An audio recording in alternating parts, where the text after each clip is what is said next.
Texas Republicans reveal their plan to steal congressional seats. Turns out everything is bigger in Texas, including the corruption. This is just another day.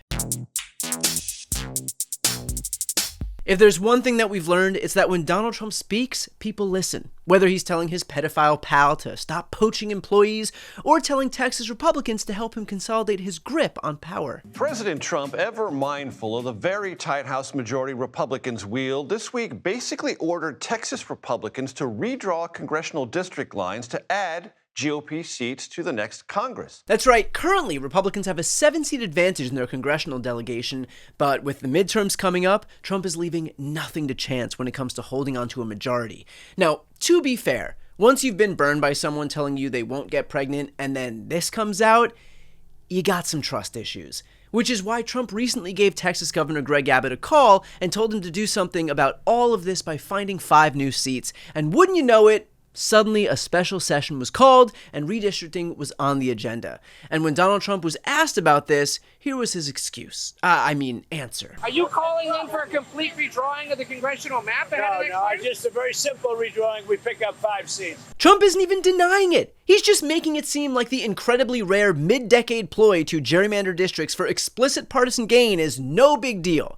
But it is a big deal. Slightly less of a big deal than Don Jr.'s mysteriously wet breasts, but a big deal nonetheless. Well, today, Texas Republicans finally revealed what this new redistricted map would look like. The new congressional map, which has yet to be finalized, puts Democratic Representatives Henry Cuellar and Vicente Gonzalez in redder districts and puts other incumbent Democrats at risk by redrawing or merging their current districts, including Al Green, Julie Johnson, Mark Vesey, and Greg Casar. Surprise, surprise, Republicans are specifically targeting Democrats and subverting the democratic process. And if we needed any further proof that this is a blatant piece of partisan politics, get this. The supposed reason behind the urgent need to suddenly redistrict Texas is because the Department of Justice under Trump says that the way Texas previously drew their lines is an unconstitutional racial gerrymander. But these are the same maps that just a couple of years ago, Texas lawyers defended in court against accusations of racial gerrymandering. Back then, again for the same exact maps, attorneys from Texas argued that there was not evidence, new or otherwise, of racial gerrymandering, and called the DOJ a third party with no actual knowledge of Texas's redistricting process. So basically Texas said, y'all don't know shit about Texas, but we'll be obedient little boys and girls and follow orders because we just like being in power too. Donald Trump and the Republicans will do anything to win, but Texas Democrats are fighting back. Hours after another packed public hearing on redistricting, Fox 4 has learned some Texas Democrats are considering their options to hold off a vote, including a quorum break. Yes, a quorum break. It's not just the incredibly unpopular sequel to Fox's hit series Prison Break, it's also a political strategy. Breaking quorum is the act of politicians leaving the state so that the party in power doesn't have the minimum number of lawmakers to be able to conduct business. It is a smart play, but also comes at a cost. In 2021, in protest of changes to election laws, Democrat lawmakers flew to Washington, D.C., so there weren't enough lawmakers at the Capitol for the House to operate. However, in 2023, Republican House leaders passed a rule saying that those who break quorum face a $500 a day fine if they're absent. If you have donors paying the personal fines that lawmakers have accrued as a result of their conduct, that comes dangerously close to looking like a bribe. Yes, and what immense peril a politician could face from accepting a bribe. I mean, you could practically fit that level of blowback onto an entire Qatari jet. But while Texas Democrats are contemplating fleeing the state to fight back, some Democratic governors are seeing that the only way to compete against today's Republicans is to best them at their own redistricting game. This party needs to wake up. These guys aren't screwing around. And I say this not in literal sense, but they're assassins when it comes to the way they weaponize grievance and the way they play politics. If they force us, we've got to put everything on the table. We've got to make decisions that maybe we wouldn't have made before. If we want to still be in this game, we need to disabuse ourselves, disenthrall ourselves of the status quo in the past. Exactly. Republicans have already gerrymandered districts in North Carolina and Ohio and Florida, Kentucky, West Virginia, Utah, and they're about to do it even more in Texas. And if Democrats want to have a future in government, we unfortunately have to do it too. But it's a means to an end. If Democrats gain enough seats, we can get power so that we can render the entire practice of gerrymandering illegal, just like we tried to do with H.R. 1 when Democrats were in power. Yes, it's almost as backwards as this logic. Sex to save the friendship. But if we have to, we have to.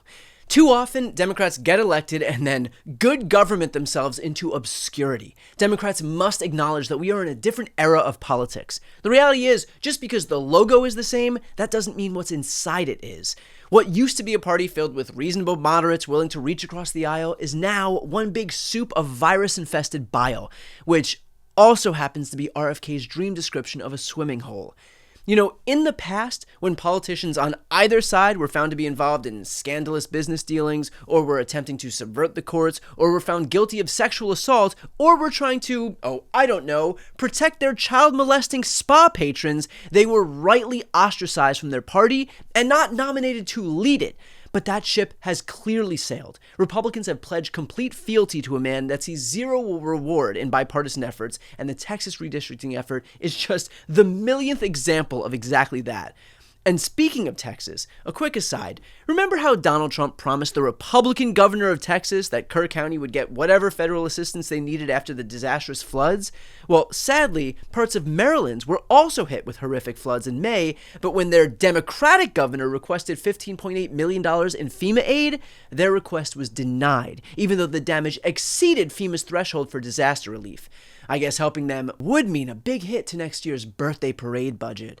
Donald Trump is completely transparent about his feelings on working with Democrats. Everything's fake with the Democrats. Worst scum on earth. Bad, sick people. They're a bunch of sick people. All of which is to say, when that is your opponent, hoping that he will one day wake up and follow the rules or be a good governing partner is a fool's errand. What Trump and the Republicans are doing is beyond fucked up, which is why it is worth remembering why Democrats need to be in government in the first place.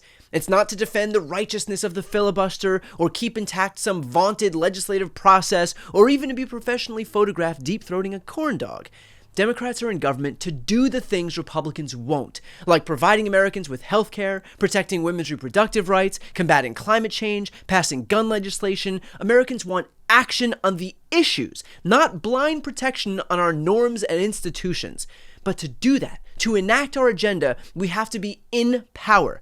And while we may hate even the idea of redistricting, if we have to, we...